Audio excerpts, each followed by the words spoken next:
Bueno, pues llegamos a una parte en donde ya tenemos que tocar temas más a fondo, y a mí me preocupa porque fuera de la infraestructura, disminuirla o posponerla, creo que sería la única solución para lo que ya empiezan a mencionarse de la austeridad. La austeridad ya no tiene para dónde. O sea, la gente ya no puede aceptar que le disminuyan sus ingresos.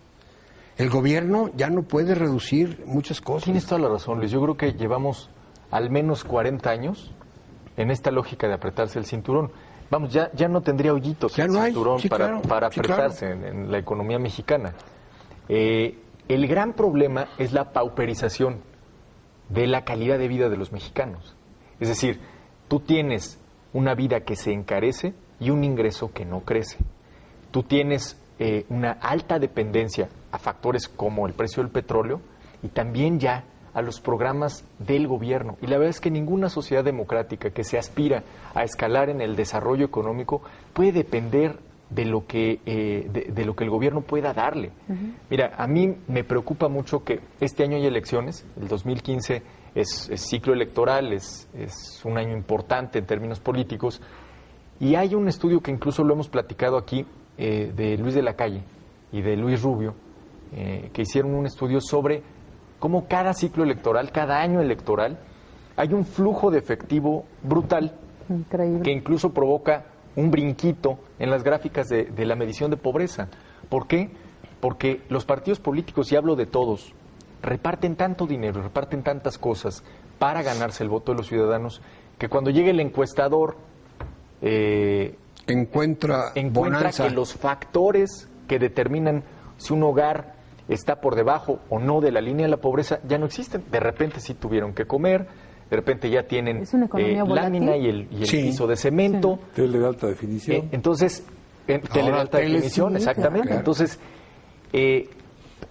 lo que vamos a ver es otra vez, y como lo vimos en el 2006, es un engaño a nosotros mismos.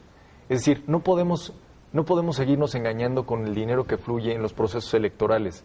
¿Por qué? En el 2006, la medición de pobreza dio un brinquito hacia arriba, parecía que ahí la llevábamos.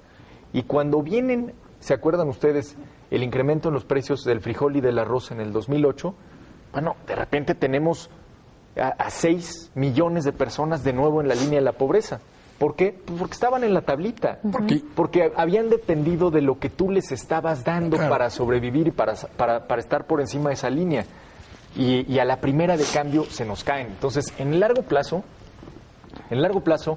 este país no va a poder encontrar un desarrollo económico sostenible si juega con las variables de inflación, crédito y deuda. Por eso me da gusto que el gobierno al menos esté pensando fuera de la lógica setentera de Echeverría y López Portillo y mantenga al menos en el discurso la responsabilidad fiscal. Pero algo preocupante. Pero también entiendo, Luis, nada más para terminar, entiendo también esto que tú dices, que es la desesperación de las familias mexicanas que dicen, a mí no me hables del precio del petróleo y de las variables macroeconómicas, a mí no me alcanza para pagar el ticket del súper, punto. Entonces, esa realidad es la que creo que mucho ha determinado la insatisfacción política. Es decir, ha sido un caldo de cultivo económico para esta insatisfacción política que tenemos hacia los partidos, hacia los representantes de la clase política. Totalmente. Y que ahorita va a quedar de manifiesto en este justamente proceso electoral, ¿no? Porque va a ser donde se va a calificar de alguna manera lo bien o lo mal del gobierno actual. Pero algo muy importante, el presidente dio 7 puntos de acciones que va a hacer, que la verdad, si las estudia uno a fondo, pues son cosas para exactamente donde se necesita. Y nadie les hizo caso. ¿Por qué? Porque nos está faltando mucha credibilidad como país, y ya las acciones que haga el gobierno, si no las pone de inmediato en acción, no las creen. Y ¿sabes qué, Luis? Creo que también esta dinámica, eso tendrían que analizarlo sus estrategas, esta dinámica de anunciar decálogos y punto 7 y punto 5 y 6, los 5 puntos de otro rollo, ¿no? Esta dinámica de sintetizar los esfuerzos ya no está funcionando, porque además refritean muchas ideas que ya traen las reformas. Es decir, vienen estos puntos de la economía familiar, por ejemplo, el tema de las llamadas nacionales como locales. Bueno, eso viene ya desde la reforma en telecomunicaciones desde hace meses hablándose. No tiene gran rentabilidad política con la gente que te dice, sí, ya, eso ya me lo habías dicho. Tampoco. El tema del tratamiento fiscal especial para el sur del país, Guerrero, Oaxaca y Chiapas. Bueno, ese tratamiento fiscal es el que se les impuso en la reforma fiscal. Es decir, el yugo que tú les estás quitando hoy, se los pusiste en la reforma fiscal. Entonces, creo que al final del día, el gobierno sí tiene manera de mostrar una mayor austeridad en el gasto público, de tener una mayor calidad de gasto y no solo recortando obras de infraestructura. No. Eso tendría que ser lo último que se recorte. Yo creo que México sigue teniendo un gobierno muy caro, es decir, es un gobierno pesado, es una burocracia onerosa, en el que, si tú te das cuenta, los sueldos y salarios de prácticamente todos los sectores de la economía se han mantenido, si no es que bajado en los últimos años, y lo único que crece siempre es la remuneración de los servidores públicos, además de que crecen las nóminas.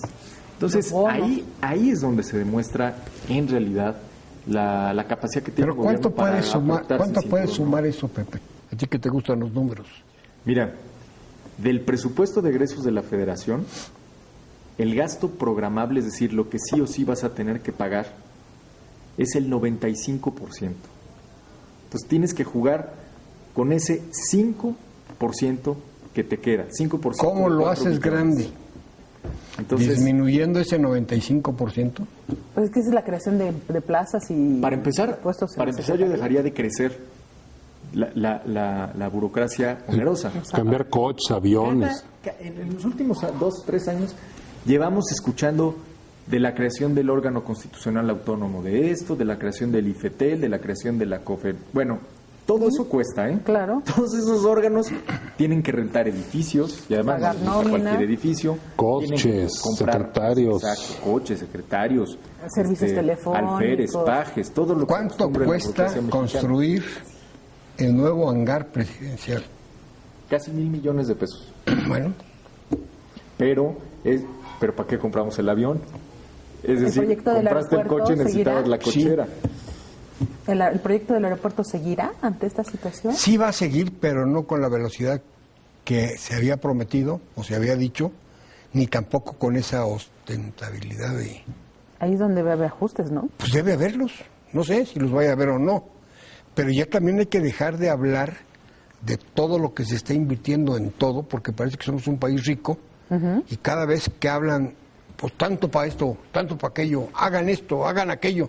¿Y de la dónde? Gente que va a las tiendas, que va al mercado, sí, dice, es que ¿y de dónde no? Pero además hay una cosa súper importante que creo que no se ha analizado a fondo, Luis, y es que el Plan Nacional de Infraestructura contempla 7.7 billones de pesos para invertir en grandes proyectos, pero más de la mitad es en teoría inversión privada.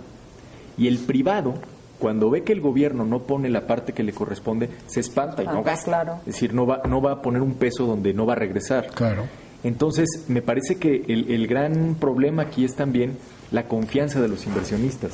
Es decir, las perspectivas económicas, las circunstancias que estamos viviendo en este país, no están incentivando la creación de empleos, el consumo y la inversión privada.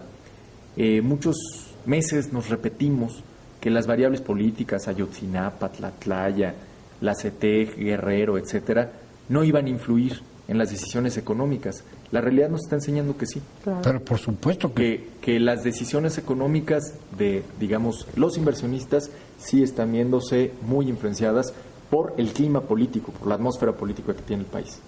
Yo creo que también ha faltado definir cuál es la estrategia que se va a seguir de aquí en adelante.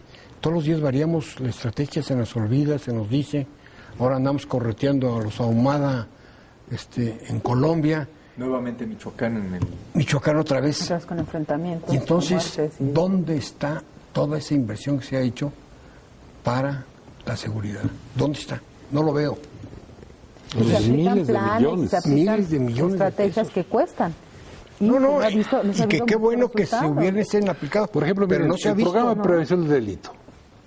A ver, yo no sé O sea, no nos ha explicado a los mexicanos en qué consiste el programa de prevención del delito, pero veo que construyen parques y deberían fomentar la construcción de centros de integración juvenil, de desintoxicación para las drogas, de oportunidades de empleo, digo, algo más medible, porque pues son miles de millones de pesos que se aplican en la prevención del delito y no es que los delitos bajen y vemos el dinero dónde queda, ¿no? ¿Tú cómo le dices en un proceso electoral a los gobernadores que se va a disminuir su presupuesto? El problema es que lo van a sacar de otro lado, porque tienen la responsabilidad política de sacar adelante sus procesos. Ahora que tocan el tema de la seguridad y los casos de fracaso que hemos tenido, yo creo que también es importante, y más en esta obligación de enero y el optimismo, analizar los casos donde sí hemos logrado avanzar. Rapidísimo, yo pongo 2 ejemplos, Tijuana y Monterrey. Tijuana y Monterrey dejaron de ser, bueno, incluso Ciudad Juárez, dejaron de ser estas ciudades en declive en función de una estrategia que funcionó, que fue profesionalizar a las fuerzas locales del orden, la Fuerza Civil de Nuevo León, por ejemplo, donde un policía puede ganar entre 15 y 17 mil pesos, tiene seguridad social, tiene una vivienda digna, su familia está asegurada y el tema funciona, ¿eh? Entonces, bueno, ahí están también. Y llegó a ser uno de los peores gobernadores a punto de salir. Y va a salir mejor de lo que empezó. Mejor calificado. Vamos a hacer nuestra última pausa de esta mesa de diálogo y análisis de Vista Bueno Televisión. Recuerde sus comentarios, por favor, háganoslo llegar a nuestro correo electrónico vistabueno.televisión@gmail.com. Regresamos.